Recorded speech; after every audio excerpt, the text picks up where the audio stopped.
বঙ্গোপসাগরে তার উপস্থিতি বাড়াতে কোয়াড পোর্টস ফর ফিউচার প্রোগ্রামের অধীনে বাংলাদেশে একটি বন্দরের দিকে নজর রাখছে যুক্তরাষ্ট্র। এই অঞ্চলে চীনের পদচারণার সাথে ভারসাম্য রক্ষা করার আশায় আমেরিকার এই পদক্ষেপ। তবে এটি ভারতের কাছে খুব স্বাচ্ছন্দ্যকর নাও হতে পারে। ইকোনমিক টাইমসের দেওয়া তথ্য অনুযায়ী বাংলাদেশের বন্দর খাতে তার পরিকল্পনার অংশ হিসেবে যুক্তরাষ্ট্র এই সপ্তাহে ঢাকায় সংশ্লিষ্ট স্টেক হোল্ডারদের সাথে একটি প্রাথমিক বৈঠক করে।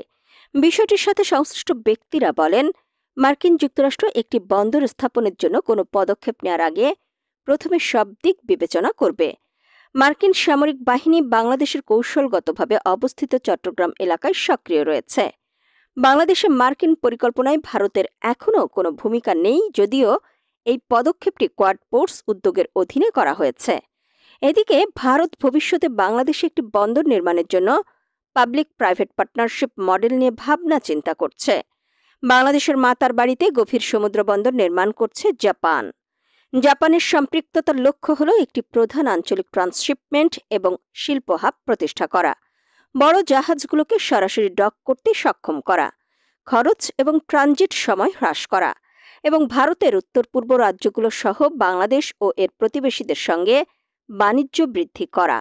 বিগত সরকারের অধীনে ভারত 2024 সালে বাংলাদেশের মংলা বন্দরে একটি টার্মিনালের অপারেশনাল অধিকার পেয়েছিল। 2018 সালে বাংলাদেশ ভারতকে ট্রানজিট এবং কার্গো শিপিংয়ের জন্য চট্টগ্রাম এবং মংলা উভয় বন্দরে সম্পূর্ণ অ্যাক্সেস দেয়।